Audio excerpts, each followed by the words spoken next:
In a moment, the Superintendent of the Year will be announced again, and we'll have that program. But before we do that, I want to thank the partners who made the Superintendent of the Year dinner last night possible. There were 8 partners: Energy Systems Group, ESG, American Reading Company, Branching Minds, Day Automation Systems, Energia, Just Right Reader, Massey Architects, and Renew Energy Solutions. Thank you to those partners for making the dinner possible. It was a wonderful event, and we could not do it without them. Thank you. And now for that part of the program, it is my pleasure to introduce my friend, my former past president, and New York Mets fan from Oceanside, which I hear is next to the ocean from what Kevin McGowan has told me. From Oceanside, Phyllis Harrington. Good morning, everyone. Thanks, Chuck. The New York State Superintendent of the Year Award celebrates the talent and vision of men and women who lead our state's public schools. Candidates are selected through a comprehensive application process focusing on leadership, communication, professionalism, and community involvement, and are selected by the Council's Distinguished Service Committee for the New York State Award. We announced our selection for this prestigious award at our 2024 Fall Leadership Summit last September, and this person will be honored at the AASA's National Conference on Education at the end of this week.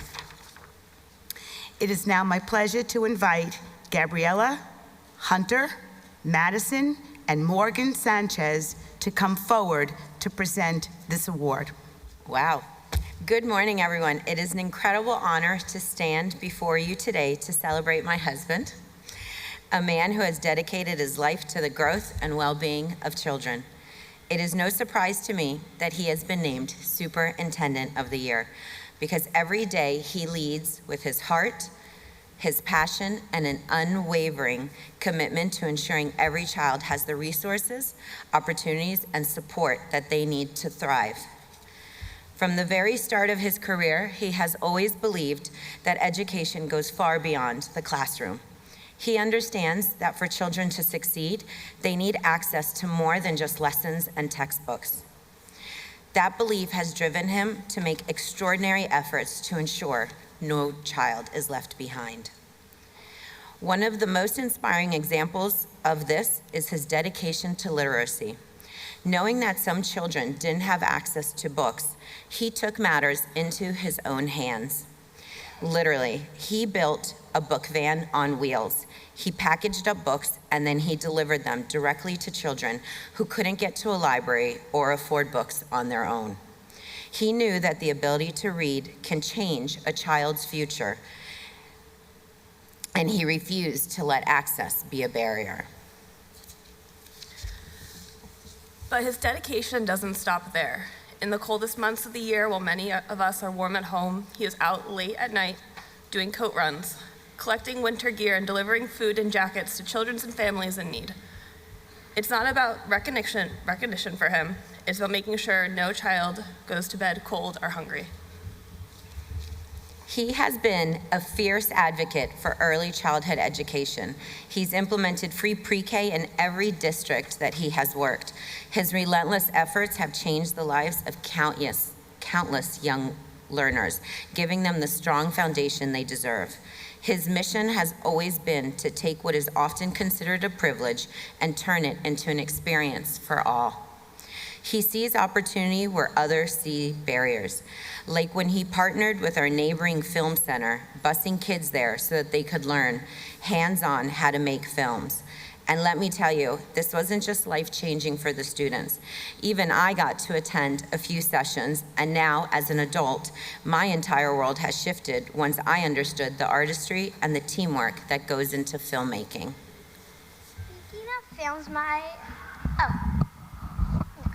Speaking of films, my dad is also a part-time actor. He's never afraid to put himself out there, making the most wildest and entertaining videos.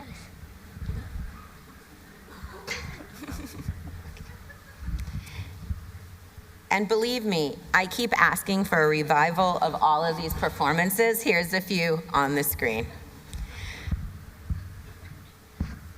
But what's even more special about him is how he connects to his students. Long before social media became the powerhouse it is today, and it was being used to teach kids, he had a Twitter account. He made sure that he had all the kids follow him on Twitter, not for self-promotion, but what he did is he promised them to announce snow days would be announced there first, so they would be first to know even before their parents. He even had me follow him so I could keep up with what he was doing in the district. This was his way of making everything fun, engaging, and interactive, even outside of the classroom. At the heart of everything he does, he has a deep and genuine love for children and education. He is not just an exceptional superintendent, he is an incredible husband, a devoted father to our 3 wonderful children.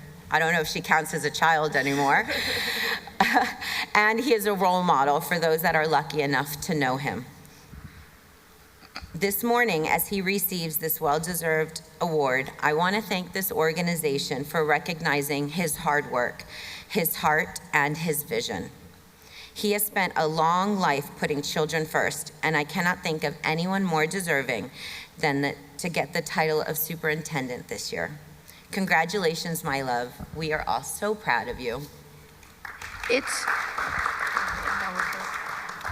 It's now our pleasure to invite our dad, Ray Sanchez, to receive the 2025 New York State Superintendent of the Year Award. Good morning, everybody. I feel like my hair should be wet because I don't know if you saw that photo where you come out of the water. Can you give it up for my family? They did an outstanding job.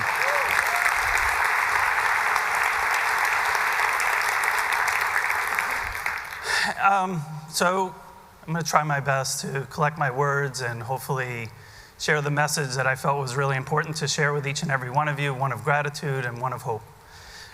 So one of the things that I want to share with you immediately is 2 facts. One would say they're opinions, but I think they're facts. And the first is there's no such thing as truly independent success. And the second is that individual accomplishment is the product of one's support systems, safety nets, and experiences, others, and accumulations of experiences that we've had. And I say that because I want to start with gratitude. And I realize that there's no I in our work. And there are a number of groups that I want to thank, from starting with NISCUS and all that they do on behalf of us as superintendent and our cabinet members. I want to thank the Distinguished Service Committee. I want to thank Phyllis for her kind words, but I also want to recognize Hank Grisham, who's not here, and for leading the committee, but all that he does and has done on behalf of public education. Let's give Hank a round of applause. But I want to pause on NISCUS just for a moment, because NISCUS is more than an organization. It brings us together. We develop, it provides a space to share ideas, and that is not something I've taken for granted. I've grown as a leader because of the opportunities that NISCUS has provided, so I just want to thank Chuck and the team for everything that they do. I want to thank our strategic partners. One of them is Kev Group. You may have noticed a little book with Mr. Rogers. Mr. Rogers, I find inspiration in his words, so I just want to thank all the strategic partners for all their efforts and those that supported last night's dinner. And then I want to thank you, my colleagues. I'm a stronger leader because of the opportunities I have to interact with each and every one of you.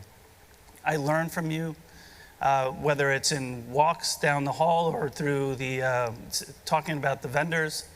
I appreciate the calls that I get, asking for support, but also the calls you receive from me where I ask questions and I need that support.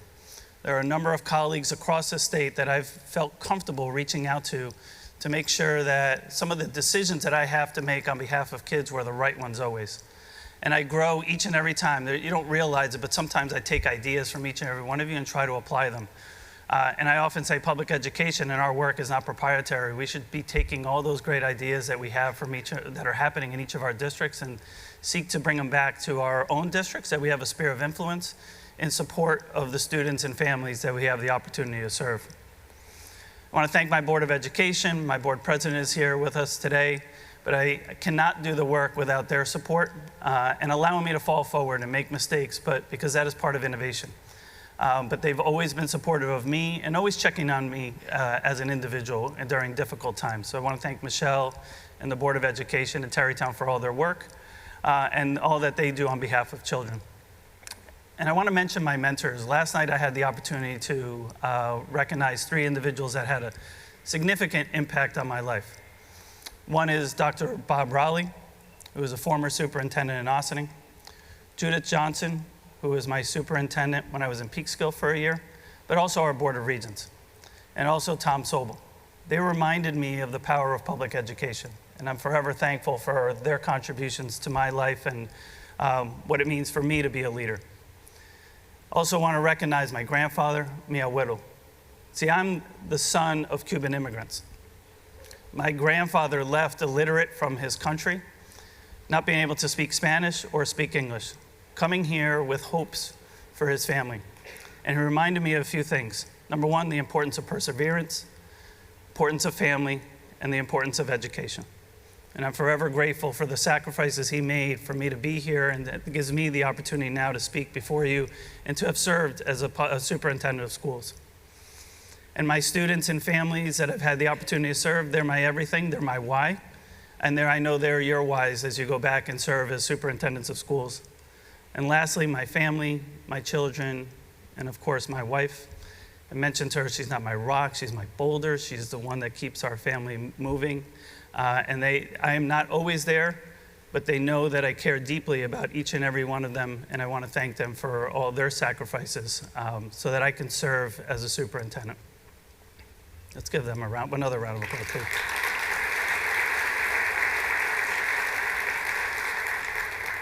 So what I want to share is this. I struggled with my words. I wasn't sure what to say. I jotted things on paper.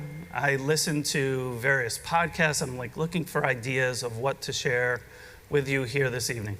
Humbled to be here. And then last weekend, I had the opportunity to go to Atlanta. And while I was there, I stayed at a hotel, and the hotel was the Hyatt Regency. Not knowing the space I was entering, I was just there to stay, to have a night's sleep. But as I entered, I started to realize a little bit about the history of this building, not knowing the significance of what this building really meant. It was built in the 1960s.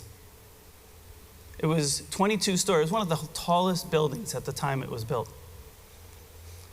But the other part of it, too, is in 1967, Martin Luther King and some of the civil rights leaders were asked to leave a building because of their race.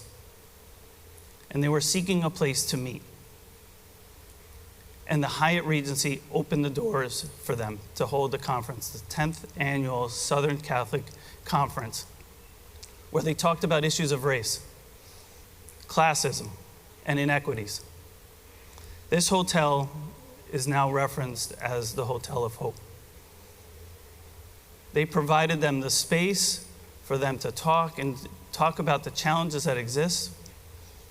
And quite honestly, when I think about this word of hope, I think that hope exists in 2 words, and that's public education. Public education is our hope.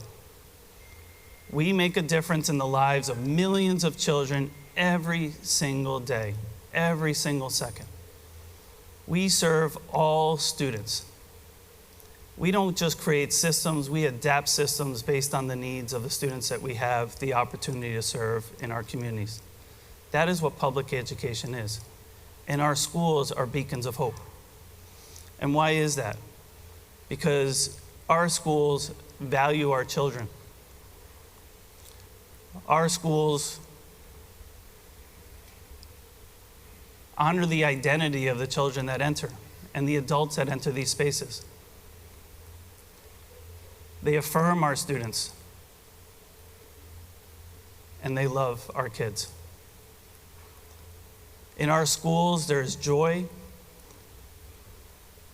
there's play, curiosity is fostered, and there's elements of creativity. We provide hope because we build community in our schools.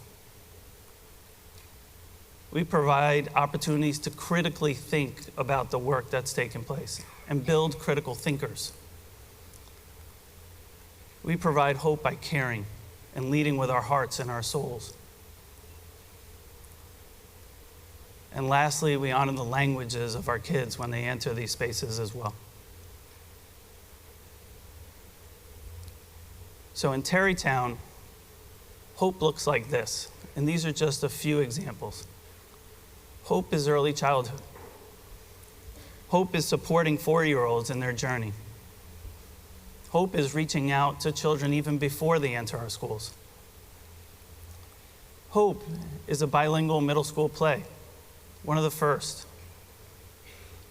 It's dual language programs where our students grow to be bilingual, biliterate, and bicultural. And hope is just providing space for our kids to just be themselves at recess. That's hope. That's what our schools provide. And hope is also working amongst each other. See, this is a program called Changemakers, where we brought students from Peekskill, Ossining, and Terrytown, young Latina women. And we sent them on a trip to Colorado to learn from each other and to challenge each other, to whitewater raft. And it wasn't just about challenging themselves physically, it's also mentally. And to build community across districts so that they can come back and be change makers within their community. This is hope. It's beyond the walls of our schools sometimes. And hope is happening in each of your schools. In Peekskill, it's handing out that diploma at high school graduation. In Uniondale, it's Monique celebrating Black History Month with her Board of Education. In Terrytown again, it's providing free dental services to our students, to all children. In Chappaqua, celebrating Lunar New Year, but also just identity and history of all the students in the district. And then in Ken's district, in Great Neck, it's about making sure kids have the opportunity to play in the earliest of ages and play amongst each other. You provide that hope each and every day, and our schools do that. So my journey in this hotel was not just limited to entering and looking at the plaque and learning a little bit about the history of 1967. So then I took a little tour, and I went down an escalator, and I started to look at some of the artifacts, because I was intrigued, and I was finding my inspiration. And I found this silhouette, Senator John Lewis. And if you remember what he shared us is that sometimes we got to create good trouble. And so as leaders, we continue to face various challenges. Every single day, it seems like something new is presenting itself. Lars started off our conference in the fall with one slide that showed all the challenges and news clippings. And we started off our conference here talking a little bit about what some of those challenges might be. Some of them are the same and some of them are new. But what it calls for and what hope is standing up. Standing up for what's right. What's right is our kids and our children and our communities. And we need to stand up for what's right. We need to continue carrying that moral courage to make the right decisions on behalf of the children and the communities we serve. Because we are more than just educators. We serve our communities. And it's a moral obligation to speak out. And that's what we do. And that's what you do. So I'm going to share a few things that I think standing up really means. Things that we need to continue to stand up in these trying times. Standing up is promoting fairness and justice for all. It's protecting the rights and dignities of all the individuals in our district and in our communities and in our schools. Standing up is supporting marginalized communities with tangible efforts in our schools. and it's instilling the importance of ethical behavior. And lastly, it's encouraging growth, self-respect, and leading by example. To me, these are examples of standing up. But lastly, I want to share some words from Gabriel Marquez, who won the Nobel Peace Prize in literacy or literature.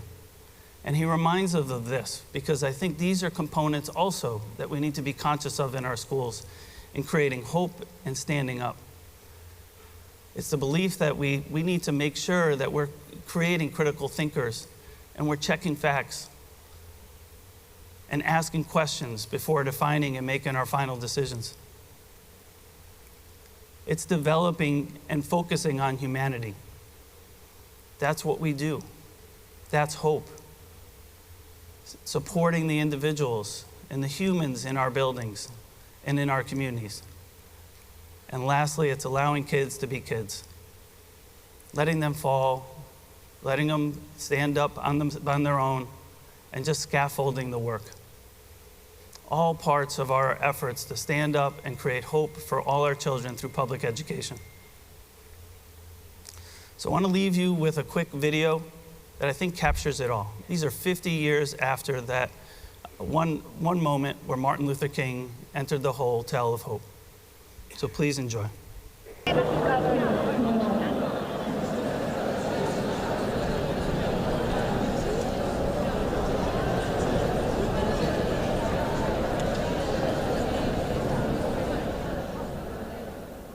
From airplanes to moving trains, building bikes to simple things, like fighting for equal rights or pushing for social change. When people come together, they do brilliant things. Their ideas move with purpose. They scream. They get loud. They shift the very world around us. They make new music and sing new songs. When people come together and allow their commonalities to supersede their differences, they cloak themselves in a suit of armor, galvanized by open-mindedness, and wield a sword of understanding, cured in the flames of love. A blade so sharp that it renders the threat of indifference, stereotypes, and prejudice null and void, and the barriers of language and race, religion, sex, and sexual preference invalid. You see, there are over 7 billion people in this world. And when someone joins someone and they join someone, well, that's when understanding becomes the new drum to which we collectively march. It's timber vibrating at a frequency that shatters glass ceilings and brings down dividing walls. But we cannot walk a mile in one another's shoes until we get close enough to put them on. And we cannot step foot into this new world of understanding until we all acknowledge, much like a group of men and women did in this very place 50 years ago, that crossing the threshold into this new world cannot happen divided, but together. Yeah, together.